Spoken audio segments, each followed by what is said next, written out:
तो मूवी की शुरुआत होती है इंडिया की सबसे ठंडी जगह हिमालय, जहाँ अक्सर लोग सुबह सुबह जॉगिंग या एक्सरसाइज के लिए निकल पड़ते हैं। तभी दो लोगों को वहाँ पर एक अनजान लाश नजर आती है। लाश अक्सर समीक्षा भारती नाम की एक 20 साल की स्टूडेंट की होती है, जिसे बड़े बेरहमी से मार दिया होता है। तभी हमें अर्जुन सेठी यानी राहुल को दिखाया जाता है, जिनका किरदार किया है बॉलीवुड के मशहूर खिलाड़ी अक्षय कुमार ने। तभी हम राहुल को किसी न्यूज़पेपर को कुछ आर्टिकल दीवार पर लगाते हुए देखते हैं। अर्जुन को कहानी लिखने का बहुत ज्यादा शौक है और वह एक अच्छा स्क्रिप्ट राइटर है, इसलिए वो अपनी जिंदगी में बहुत अच्छा राइटर बनना चाहता है। इसलिए वो बहुत जगह ऑडिशन देने के लिए भी जाया करता है, लेकिन जब भी राहुल कोई ऑडिशन देने जाता है तो वह वहाँ से रिजेक्ट हो जाता है। घर आने के बाद हम राहुल के जीजा और दीदी को देखते हैं, जिसमें राहुल के जीजा एक बड़े पुलिस ऑफिसर है। इतनी कोशिशों के बावजूद भी राहुल को एक नौकरी नहीं मिल रही थी। तभी उनकी दीदी और उनके जीजा उसे पुलिस में नौकरी करने के लिए फोर्स करते हैं। दरअसल राहुल के पिता पुलिस में ड्यूटी करते हुए शहीद हो गए थे, इसलिए राहुल के जीजा उसे अपने पिता की जगह सब इंस्पेक्टर की पोस्ट पर ड्यूटी करने के लिए सलाह देते हैं। दीदी और जीजा के अलावा राहुल को एक प्यारी सी भांजी भी होती है, जिसका नाम पायल होता है। तभी राहुल को एक अचानक कॉल आता है। ये कॉल उसका दोस्त का होता है और उसका दोस्त उसे कहता है कि तेरी बनाई गई स्क्रिप्ट किसी प्रोड्यूसर को बहुत ज्यादा पसंद आ गई है। लेकिन जब प्रोड्यूसर से मिलने के बाद राहुल को पता चलता है कि उसकी लिखी गई स्टोरी को प्रोड्यूसर बदलना चाहते हैं। उसे यह जरा भी पसंद नहीं था कि कोई मेरी स्क्रिप्ट में छेड़छाड़ करे। इस बात से नाराज होकर राहुल वहाँ से चला जाता है। तभी अपनी खराब किस्मत से मजबूर होकर राहुल सब इंस्पेक्टर की नौकरी करने के लिए राजी हो जाता है। अच्छे से मेडिकल और एग्जाम होने के बाद आखिर राहुल को सब इंस्पेक्टर की पोस्ट मिल ही जाती है। राहुल के जीजा एक बड़े पुलिस ऑफिसर होने के कारण वो उनकी पोस्टिंग वही करा देते हैं। तभी राहुल के पहले ही ड्यूटी के दिन उसे किसी कैदी को यानी बेगुनाह कैदी को 3rd डिग्री टॉर्चर करने के लिए कह दिया जाता है। वो उल्टा 3rd डिग्री देने वाले कैदी को ही उसकी कहानी की स्क्रिप्ट सुनाने लगता है, जिस बात का गुस्सा होकर वहाँ की पुलिस उस पर बहुत ज्यादा नाराज हो जाते हैं। तभी कहानी का रुख मोड़ता है और हमें अमृता नाम की बच्ची को दिखाया जाता है, जहाँ वो पल भर में रास्ते में किडनैप कर ली जाती है।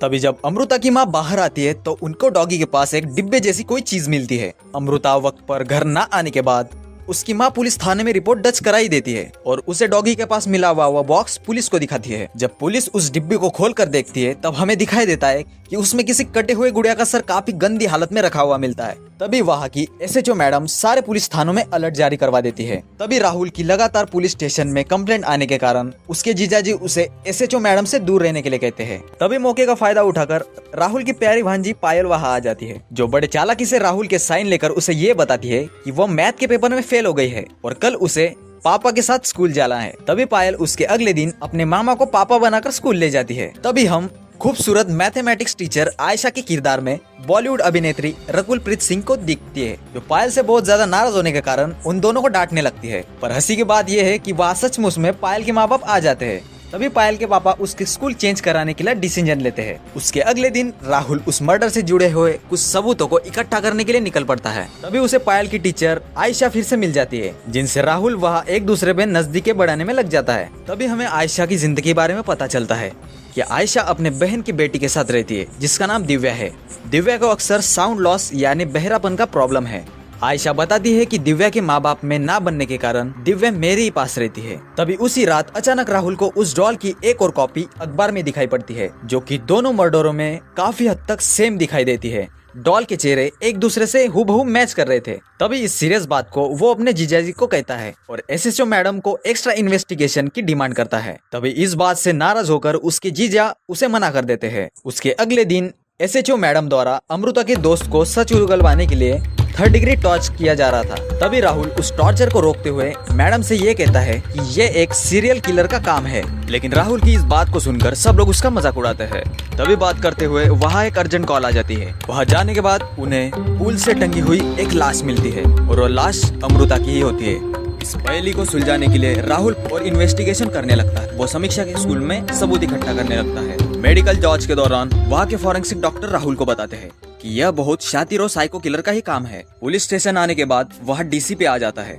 तभी राहुल अपनी ओर से की गई इन्वेस्टिगेशन के कुछ सैंपल डीसीपी साहब को दिखाता है और साथ में उस साइको किलर के बारे में कि ये साइको किलर किस तरह से बेरहमी से लोगों की हत्या कर रहा था। तभी उसी वक्त अमृता की बॉडी ले जाने के लिए उसके माता पिता आते हैं, लेकिन वो ये पहचानने से मना कर देते हैं कि इतनी बेरहमी से हत्या की गई लाश उनकी बेटी की ही है। तभी हमें अमृता के स्कूल में उसके टीचर पुरुषोत्तम तोमर को देखते हैं, जो बड़ी ही बदतमीज तरीके से छोटी छोटी लड़कियों को गलत जगह पर छू रहा था। इसी के साथ राहुल भी उस गुड़िया वाले दुकान का पता लगाना चाहता था। तभी हमें स्कूल में एक मैजिशियन फंक्शन देखते हैं। जिसमें पायल ने भी पार्टिसिपेट किया होता है। तभी हमें पायल की दोस्त कोमल को दिखाया जाता है, जिसे साउंड लॉस का प्रॉब्लम है, जिसे वो एक रिंग मशीन की तरह इस्तेमाल करती है। तभी आयशा वहाँ पर अपनी भांजी दिव्या के लिए भी उसे उस मशीन के बारे में जानकारी लेते हुए हम देखते हैं। आयशा से मिलने के बाद कोमल अपने घर के लिए निकल जाती है। कोमल घर पहुंचती ही नहीं। इस बात से डरकर उसके माता पिता पुलिस थाने में रिपोर्ट दर्ज करा देते हैं। तभी पुलिस थाने में आयशा और राहुल की मुलाकात फिर से हो जाती है। आयशा उन्हें बताती है कि मैंने कोमल को आखिरी बार ऑटो में जाते हुए देखा था। ऑटो के पीछे एक रेड कलर का कुछ लिखा हुआ था। राहुल और उसकी टीम पूरे शहर के ऑटो चेक करने का जिम्मा उठा लेते हैं। तभी अचानक पुलिस को किडनैप हो गई कोमल की लाश मिल जाती है। तभी आयशा को अचानक याद आता है कि उस रिक्शा पर लिखा हुआ नाम रेसर था, जो कि लाल रंग में लिखा हुआ था। तभी राहुल के सामने से वही ऑटो गुजरता है। राहुल सारी होशियारों से पीछा करते हुए उस ऑटो ड्राइवर को पकड़ लेता है। राज बताते हुए वो बोलता है कि पुरुषोत्तम तोमर अक्सर लड़कियों को मेरे रिक्शा में बिठाकर अपने घर ले जाया करता था और शायद वह भी कोमल को भी ले गया था। इस बात से सुनकर सारी पुलिस टीम पुरुषोत्तम तोमर के घर निकल पड़ती है। जांच के दौरान राहुल को समझ आता है कि उसकी प्यारी भांजी पायल भी उसी टीचर के क्लास में पढ़ती है। उसी वक्त पुरुषोत्तम पायल के साथ गंदी हरकतें कर रहा था। उसी वक्त राहुल वहाँ भी पहुंच जाता है। वो पुरुषोत्तम की धुलाई कर देता है, जिससे वो शायद किसी के साथ छेड़खानी ना करे। पुरुषोत्तम उनसे कहता है कि मैं लड़कियों को छेड़ता तो जरूर था, लेकिन उनमें से मैंने किसी की हत्या नहीं की। कोमल को भी उसने अपने घर बुलाया था, लेकिन कोमल को इसकी भनक लग चुकी थी, इसलिए वो वहाँ से भाग गई थी। जब पुरुषोत्तम उसके घर गया तभी उसे वही बॉक्स मिला जिसमें गुड़िया का कटा हुआ सर रखा हुआ था। उसी के अगले दिन पायल का हैप्पी बर्थडे सेलिब्रेट किया जाता है, जहाँ हम देखते हैं कि आयशा और राहुल काफी क्लोज आते हुए दिखाई देते हैं। तभी बर्थडे के दौरान राहुल को एक अर्जेंट कॉल आती है। पुरुषोत्तम ने एसएचओ मैडम के सिर पर बंदूक तान के रखी थी और वो उन्हें जान से मारने की कोशिश कर रहा था। इससे पहले कि पुरुषोत्तम कुछ घटिया कदम उठाए, उससे पहले लिफ्ट में पहुंचकर बड़ी होशियारी से राहुल उसे शूट कर देता है। तभी इस दौरान राहुल को खबर लगती है कि बर्थडे पार्टी से उसकी प्यारी भांजी पायल भी किडनैप हो चुकी है। राहुल घर पहुंचता है और उसे वही डिब्बा मिलता है जो सारी लड़कियां किडनैप होने के बाद सबको मिलता था, उसी डॉल का कटा हुआ सर। तभी राहुल पायल के दोस्तों को सीसीटीवी फुटेज चेक कराने के लिए कहता है, जिसमें पायल किसी अनजान आदमी से बात कर रही है, पर अफसोस वह वीडियो में नहीं दिखाई देता। तभी अगले दिन अनफॉर्चुनेटली उन्हीं के गाड़ी के डिब्बी में पायल की लाश मिलती है। यह देखकर राहुल के परिवार में बहुत बड़ा मातम छा जाता है। पायल की मौत का सदमा लगने के बाद राहुल की फैमिली वो शहर छोड़ के चले जाते हैं। राहुल के पास कुछ नहीं बचा। अब वो आयशा और दिव्या के साथ रहने लगता है। वो आयशा उसे कोमल के ईयर रिंग के बारे में बताती है, जिसमें अक्सर रिकॉर्डिंग होती थी। राहुल कोमल के कुछ सामान की जांच करता है। जांच में उसे कोमल की हेयर रिंग मशीन मिल जाती है, जिसमें कोमल की चिल्लाने की आवाज के साथ एक म्यूजिक ट्यून चल रहा था। इस ट्यून का ओरिजिनल म्यूजिक आर्टिस्ट जानने के लिए तभी एक रेडियो स्टेशन ऑफिसर के जरिए इस ट्यून को वायरल कर दिया जाता है। तभी उस रेडियो स्टेशन में एक अनजान लड़की का कॉल आता है, जो फोन पर बताती है कि उसने यह म्यूजिक टोन उसके स्कूल में चलने वाली किसी मैजिक शो में सुना था और यह वही स्कूल होता है जहाँ समीक्षा पढ़ रही होती है, जिसका पहला मर्डर हुआ होता है। और ये ट्यून और कोई नहीं बल्कि वही मैजिशियन टीचर बजा रही होती है। अब राहुल को सारी कहानी साफ साफ समझ आ जाती है। उसे पता चल जाता है कि आखिर में यह टीचर उनकी लड़कियों को चुन रही है। ये बात राहुल एसएचओ मैडम और सारे पुलिसकर्मियों को सुनाता है, कैसे बड़े चालाकी से ये मैजिशियन टीचर बच्चों को चुनती है और 2 दिन के बाद उन्हें किडनैप करके मार देती है। जांच पड़ताल के दौरान राहुल आखिर उस टीचर का नाम पता कर लेता है।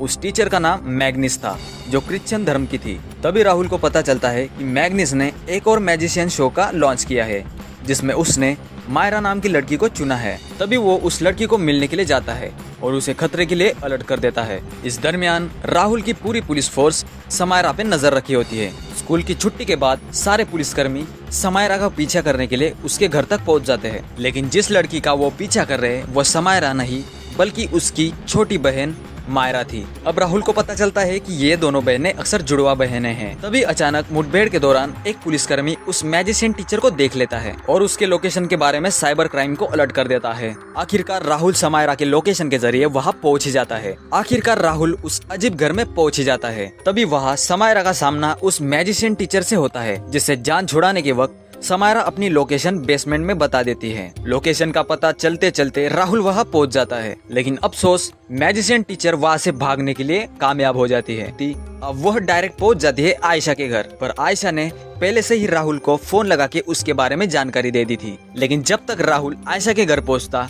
वो आयशा को घायल करके दिव्या को वहाँ से किडनैप करके भाग जाती है। तभी राहुल उसका पीछा करके उसको पकड़ने में कामयाब हो जाता है। तभी उन दोनों में एक कमाल का एक्शन ड्रामा क्रिएट होता है। उसी के दौरान टीचर का हेयर विंग गिर जाता है। तभी राहुल को पता चलता है कि ये लेडीज टीचर मैग्नीज नहीं बल्कि उसका अजीब और बोना बेटा क्रिस्टोफर है। क्रिस्टोफर मैग्नीज का वही बेटा है जिसे वो 15 साल पहले इंडिया लेकर आई थी, जिसे काफी भयंकर बीमारी थी जिसकी वजह से बाकी लड़कों से वो अलग दिखता था। उसका शरीर दिखने में बूढ़े की तरह था।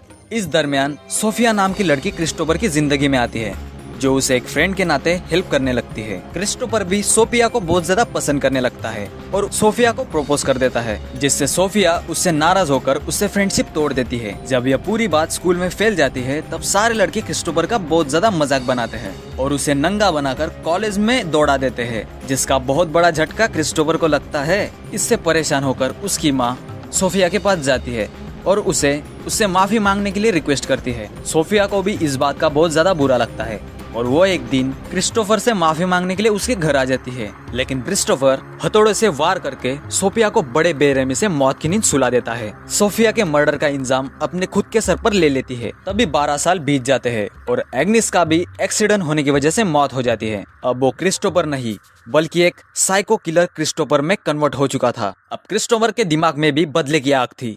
तभी उसने अपने माँ की गेटअप में मैजिशियन टीचर बनकर लड़कियों को किडनैप करके उन्हें मारना शुरू कर दिया था। ये सारी कहानी सुनने के बाद गुस्से से बौखलाया हुआ राहुल उसे कुत्ते की तरह मारता है। क्रिस्टोफर अपने मैजिक द्वारा राहुल को मारने की कोशिश करता है। इसे मुठभेड़ के दौरान राहुल उसे चाकू से घायल करके मार देता है और आयशा और दिव्या की जान भी बचा लेता है। लेकिन कहानी में सस्पेंस की बात तो ये है दोस्तों, क्रिस्टोफर की मौत हो चुकी है। शायद हो सकता है कि अगले पार्ट में यही सस्पेंस रखा गया हो कि आखिर में क्रिस्टोफर मरा भी है या नहीं।